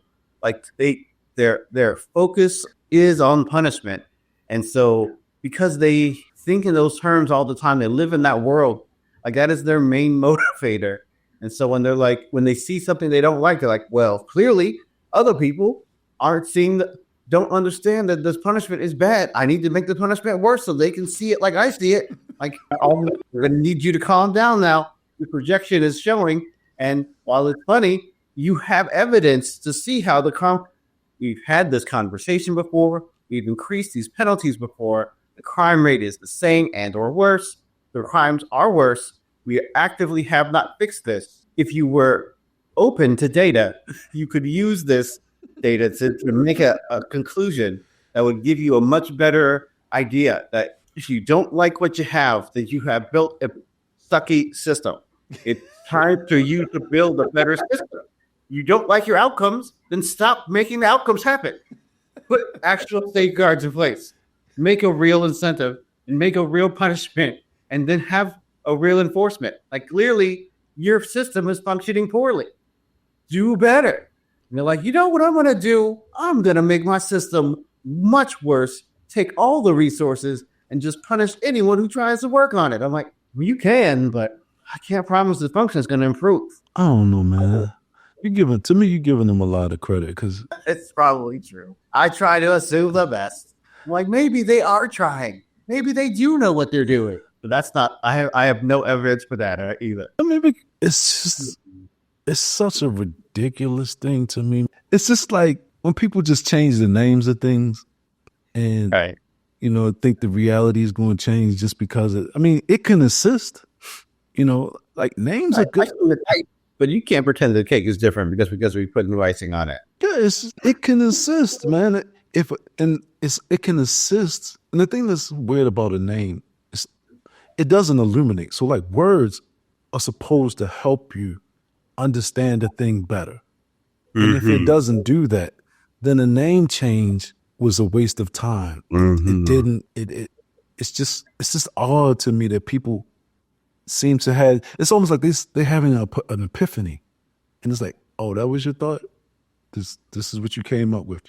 Yes, let's increase the years for murders of law enforcement. Right. Like, my whole thing is like, so if you were to just do a quick thing, like, all right, cool, law enforcement, guidelines for law enforcement. I would guess that ever since we had law enforcement penalties and guidelines, I would guess that those guidelines never decreased in years, ever. If they had movement, they increased. I'm speculating like crazy, but I'm just saying, I can't imagine. Like, you did have with drugs, I'll tell you that. So I don't imagine it happened with anything else. But it could. It could. It doesn't seem likely though. Most of law is built on precedent. And the users are not like, well, we should change the precedent and make it less. Like, especially like something like murder, though. Especially with law enforcement, it's really the specific murder of a law enforcement officer to me. Right. Like those other ones kind of can fluctuate a little bit in my mind. Murder of a law enforcement officer. This one, maybe not the other ones, but this one, I don't think that we've seen any decreases in guidelines on this one. And yet, I guess obviously this is the time to increase the time. Clearly, that's the one thing we didn't have was enough time. Why didn't we think of that earlier? Should have made it 100 years. Why do we stop at 10 or 15? It's just, but yeah. So yeah, the dude was busy. The dude he's emboldened, and I'm not mad at it. I think one of the things as I'm watching the inauguration.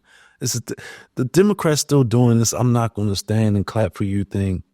And they still doing this he's a fascist, he's a dictator thing. And one of Stephen A's points was like, you look ridiculous. Like, I like that. It's like, answer the problems that the people had. Like, we have real problems, and you keep talking about this fascism, authoritarian. We don't even know what the hell you're talking about. Right?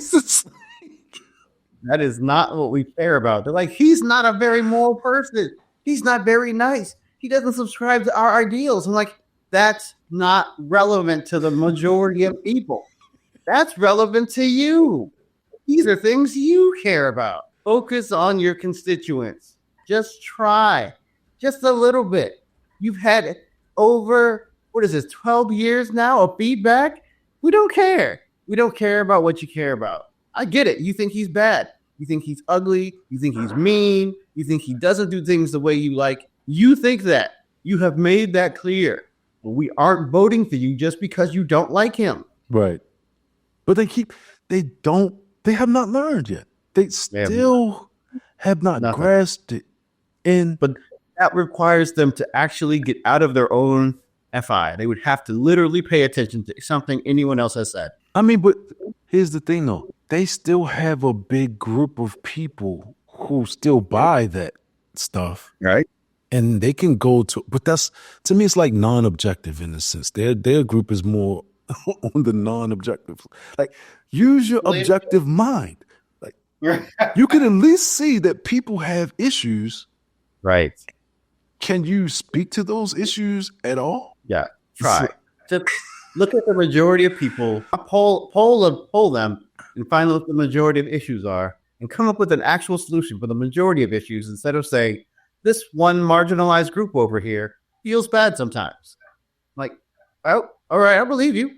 Yeah. They feel bad sometimes, and therefore we should cater to them. Oh, I don't know if that's the solution. No, that's not the thing. We should stop actively harming them. Are we actively harming them?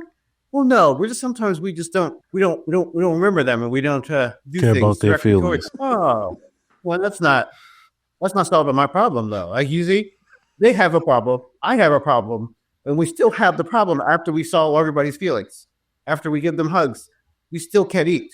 It's really hard to vote for you who we can't eat. Not gonna do it. Yeah, it's like I just had a $20 burrito from Chipotle, right. And I didn't even get anything on it. There's no extra meat or nothing. Yeah. What are we going to do about? I mean, what are we doing about those? The thing about it is the solutions that we're getting, and even with Trump, we're going to attack this inflation. Y'all really can't do anything. You can't do anything good with bad policies. So I don't think that you're really going to fix the inflation. You may. Look, I think he's like, to me, a perfect person that has certain ideals instilled in him through tradition and education in a sense. And some of those things are good. So maybe to me, that's kind of like the idea where you say like, well, because I've heard Trump be categorized as an ENTJ, which would be an extroverted thinker. And that would be a way to, that's the kind of what I'm saying. Like, all right, instill some good, I don't even know what I say. They're fundamental principles in practice, but not fundamental principles in like theory. And I probably feel like I gotta explain. These aren't first principles, but these are the things that guide his thinking. That's what I mean about fundamental principles. Like the idea of Americanism drives some people, but Americanism is not like a first principle. There are first principles before Americanism. But if you don't grasp that, it's our particular brand of capitalism, but it's not the first principle of loyalty. Yeah, but to me, a lot of that, to me, it can result in some good things. And yeah, it's possible. You can. Yes, there are lots of good things that could happen. There's pros and cons in everything that we do, and I would love to see more pros than cons. Yeah, but the Democrats, I don't know what they're going to do, man. They're going to eventually change. Someone's going to come along who's a lot stronger, a lot more authoritarian. Is going to come by and be like, you know what? I want to do things this way. I'm going to practically do the things this way. And I'm going to make a lot of people promises. I'm going to tell them what they want to hear. And then mysteriously, they're just kind of mysteriously going to turn around. I don't know what's going to need to happen for for the conservatives and for the Republicans to be that weak that a Democrat looks strong. I mean, that's going to take some time. That pendulum's going to have to shift very, very far for that to happen. So we're talking decades. I don't know. I mean, it could happen quickly if there was a crisis, but I imagine decades before we get involved. In 2030, we'll have the same conversation. Like, I don't know what they're going to do. I'm like, they don't either. We can't have a clue now because with the groupthink, I can identify, like, to me, what's acceptable in that group. Right. If this denial is acceptable, denial of objective reality, I can't even project when you would be a desirable choice ever again. Well, the people who tried it the be nice way 12 years ago, am I saying it right? Maybe it's 8 years ago. 8 years ago. When they lost it 8 years ago, that was a come to Jesus moment for a lot of people. Like they had to really go back to their first principles and reassess. And somebody there will either raise their kids to learn what's going on or will have grown up with enough BS around them to where, after a full 20 years have passed, there'll be a whole generation of people who say, we should all just not do the thing that didn't work 20 years ago. You can't do that thing again. So anyway, I think there'll be some changes next decade, but I don't see it happening quickly. Okay. Yeah. I mean, I just wanted to bring that in just a little bit on the heels of what we were saying, just because it's fresh and new. And that's pretty much all that is, man. I guess maybe this might be an introduction to another idea in my mind.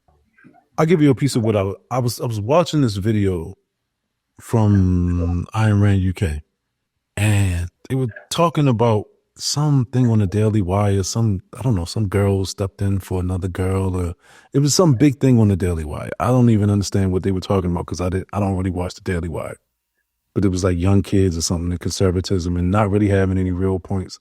And they were talking about good points, right? They were talking about first principles. They were talking about how conservatism is, just like, hey, we this is good because we've been doing it for a long time. This is how we define good, and so, but what I come to find, and this is a little bit related to our conversations as well, and I wanted to kind of dig into this at some point in time, just the whole idea of when people understand things, they cannot help but keep trying to explain logic to people who don't care about logic. Don't care at all. Right? And I cannot understand it for the life of me. And I don't feel like I can explain it to they keep saying, well, people need to understand, basic first principles and philosophy and stuff. And I'm like, what are you talking about? Yeah, that's delusional. You have a fixed false belief that you pretend that everybody is both the same as you, values what you value, and has the same capacity. None of those things are valid. You need to challenge these beliefs, and you are unwilling to do so. And so you pretend to, so you stay confused. You're like, why is this happening? How could this happen? Why would other people vote against their interests or do things I think are stupid? I'm like, they've always done that. That's never, why would you think? Right, man. That's a fascinating thing to me. Mm-hmm. And that's what I'm trying to break up. And not even say break up, but just like speak to. Because it'd be cool to find a way to break through people's delusions and say, you are saying things that have been disproven. You are making judgments that have been shown to be false, irrational. And you say you want to be rational, right? Well, the evidence points to a different conclusion. Yep. But it becomes like when you're preaching to people, it's like, come to it's not necessarily religion, but it's just it's like, hey, we're over here being rational. Come to this side. And it's the motion in itself is similar to, I think I can't remember the word, but you know what I'm trying to say. Proselytizing. That's what it is. It's the same motion. Like, I have no understanding of anyone who thinks differently than I do. Come to the side where things make sense. And the other person's like, why? Or not even why, but just like, it's not even the same language. Same language. One person is just saying words, another person looks at them and says more words. And they're like, I don't know why my argument didn't carry weight. I'm like, you've never listened to the opposition. You have no idea where they're coming from. You're not speaking on their level. You're not even speaking to them. You're speaking at them, though. You said a lot of things at them, but you do speak the same language, like you're saying. That's it. And that's a rough thing for me because I'm like, you can't have the effect and the influence that you are right. The things that you're saying is right. But to consistently keep pushing and imposing you being right on the other person is not helpful. You would be better off to ignore them. This would be the best thing for you to do. It's just, right. People are really terrible communicators. And I think it's cool to say like, oh, wow, this person knows what to do. I'm like, great. They may be a great how person on these days, but we're not going to talk to them, but we're not going to support them to be the person to market this message. That needs to be somebody else who's listening. They could do that whole idea, and that's fine. But, it's great that we have people who understand what to do. It's cool that we understand people have the meaning, people to understand why we're doing it. And it's great to have the people who build the system and say, this is how we're going to get that done. I'm like, also, that's cool. But when people start with the how and they don't start with we're going to talk to these people about what they care about. I'm like, if we don't even get to a common ground, then yelling at them about fixing a system is not going to work. Even if you're right. I mean, I agree with you. You're right. The system is broken. There's a gap here. We can see. Right. But we have not even reached common ground yet. Please Let's have someone with a little bit of empathy to just listen and get to step one. Let's get to step one before we say, like, 15 is broken. Step 15 doesn't work at all. I'm like, it doesn't. But we haven't got to step one yet. Conversations are different. Yeah, man. But that's important. We have different types, though. I mean, everybody's got a different skill set. Everybody's got a different role. That's kind of like what I'm hoping my work can do, man, because I'm trying to introduce that, like, yo, stop speaking Spanish to the Egyptian. You know, it's like, what are you doing? And that's what I meant about earlier when I'm saying, like, there's a relative responsibility in relationships and conversations. The person with the better, with the more ability is the person that has to take the responsibility for making the communication happen. Because the other person doesn't have that. It's like an adult talking to a kid, asking the kid to, hey, be an adult so we could talk. Right? Be more mature. Grow up already. Gosh. Why are you so small? Reach up and pick this thing up on the tallest shelf. I don't know why you go pick it up on the shelf. Small child. But that's real though, man. That's exactly what it, people really, it's just as dumb as some parents think that their children just supposed to know. Like, did you teach them? Yeah. They saw me. They saw me do stuff. I was doing stuff and they looked at me. So they should know. Man. Yeah. You show them how to do it, things that they could do. Did you associate what you were doing with something they were actually capable of doing? And did you build in them a strength and a skill so that they could actively do more than they could do before? No? Then that is why they still cannot do this thing.